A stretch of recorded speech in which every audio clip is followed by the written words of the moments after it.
You have been warned. These are going to be spoiler talks. I might not spoil everything. I might just, talk about things that is not going to hold me back. So let's get on to this review, guys.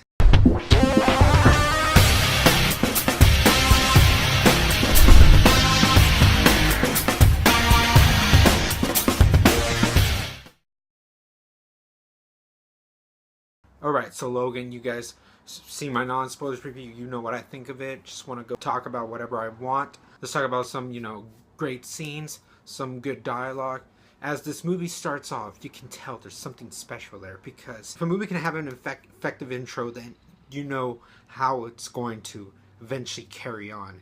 And it just, the way Logan is just there drunk out in his limo, at least cholos are trying to jack his limo, and he comes out, acts like, he's not into his state of mind. And then the cholos think they can pick on him, and once they start beating him, that's when we get berserk Logan, and he just takes them out left to right, starts cutting their limbs off, ripping their faces apart, and that's when you know that this is not your typical ordinary X-Men Wolverine movie. This one's going to be more special. We see Logan go out to this ranch like in Mexico, which is where he's residing now, which I think they hinted a little bit that this might have a connection to the Wolverine as to who owned it. So it was interesting hearing those little details. And he has their Caliban with him, who's been helping him out for like the past year. That's what they established on taking care of Xavier. Their dialogue they had was really interesting. I wanted to see more of that. I love how Logan and Caliban would argue with one another. Caliban would not go down. He would give any opinion he had with Logan. It doesn't matter how Logan is. So their dialogue was really well written and very funny. You see Xavier, he's just going around. He's just scripting dialogue. He's just like a person that has dementia. He just starts hallucinating scenes. At first, you don't know what to think about this. You kind of think it's funny, but then you're like, oh yeah, this is supposed to be in a more realistic world for these people. And Xavier, who has these powers to read people's minds, how does he act when he gets older, when he starts getting ill? And yeah, you realize, oh man, even our heroes can get really sick, and you see it and you start just feeling bad. And it's well, because we know how this character started, and seeing him now at this state he's at, you feel for the man. And that's what I liked about this movie a lot, is these people, like these three mutants especially, with their powers that they had, they show the human side of the mutant genes and just how it takes on them on a toll, whether it's Xavier reading his people's minds, and then Logan having those claws come out so many times now, it's starting to probably give him some kind of disease. And Caliban, who talks about his skin and how he can't be in the sunlight. It was really interesting just to see those issues that they would have as mutants, how they had to deal with their powers in this real life world. You get another kick-ass action sequence once Donald Pierce arrives, tries to take the girl. Logan's trying to play it off as in like, well, I don't know what you're talking about. But then you see X-23 come out because these people tried to go get her. And she rolls out this head. You think it's like a soccer ball, and you're like, holy shit. At that moment, all those mercenaries that were Donald Pierce, they should have thought like, you know what? We need to get out of here. It's just so cool. Then you see her powers coming out. You realize she is a clone like of the Wolverine. And she starts ripping heads, starts kicking ass. Wolverine doesn't know what to think of, because he didn't want to accept her at first, but he was like, holy shit. And then they both start kicking ass, and then we have this car chase going on through the desert, which I thought was really well choreographed. It was just really intense, and that action scene it really kicked ass. I like how it started off with the dialogue, and then we transitioned into the car chase. One of my favorite parts of this movie is this epic casino shot where the guys finally meet up to the hotel where they were staying at, Logan and Xavier, and then the whole place just starts shaking, and it's like this earthquake-esque, where you're not sure if it's mentally or it's physically, but everybody has some kind of paralysis except for Wolverine, since his genes can heal so quick. And then Wolverine notices that they all arrived there because he went to go step out, and then he tries to go back to Xavier because he realized he knows this is him, and Xavier's just having this weird seizure that only Wolverine can stop. And I just love how intense, how the music built up, how the scene took its time for Wolverine to try to get to Xavier, to give him medicine for him to stop doing this. And it was just so intense. You can see the bad guys, how they noticed that he was coming, and they were scared for their lives. I like how they show that. And then he started taking one after the other out. I just thought that was pretty cool. And he eventually gives him the shot, and everybody comes back all, shocked and just realizing what the heck just happened. That was a really intense, really awesome scene that I really loved. And then you get that apparently a year before that this happened too, around where like Professor X's school was at, and that the radio cut off, but apparently it took a couple lives of the X-Men. So it's crazy to think that Xavier was responsible for a lot of these people not being here now. I just liked how they use him for some kind of collateral damage as well. Just really gives them more of this burden that they have. It's just so human-like. You could just really sympathize with. There's this little ranch scene that takes place. It really all depends how you see this. This could be the halt of the movie, but it was an awesome little piece. It felt like this is really where it was, where it didn't feel very comic book movie. This is where it wanted to center more in character development.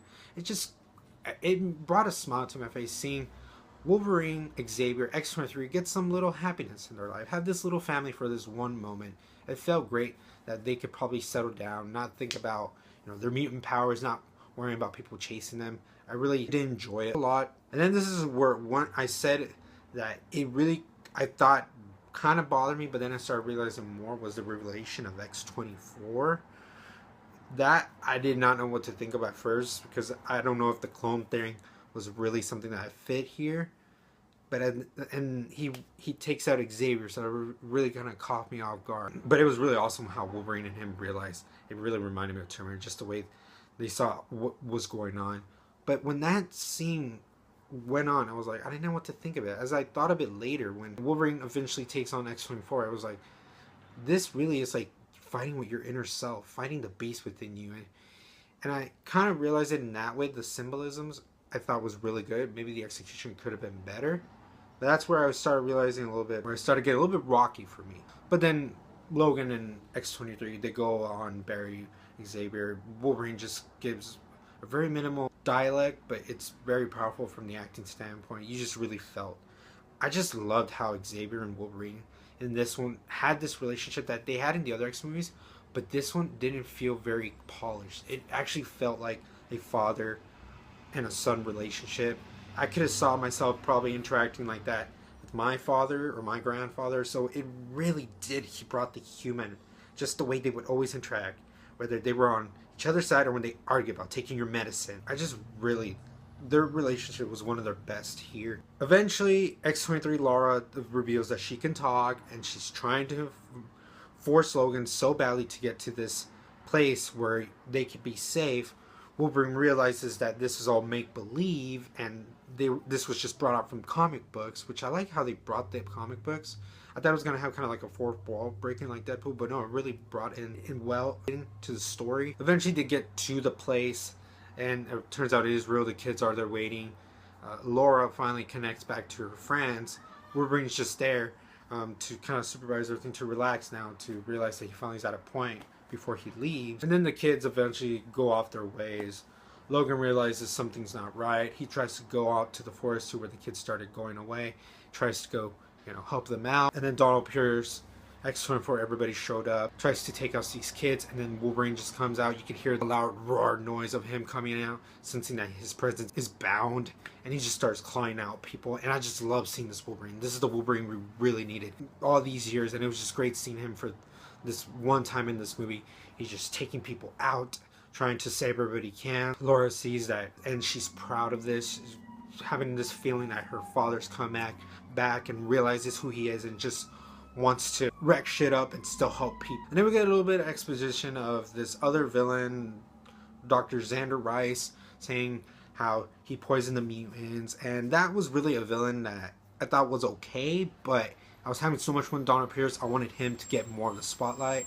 But as he was giving his expedition talks, Logan just takes him out. I was like, yeah, you know what? That was a great way to take him out. We didn't need all of that for this one.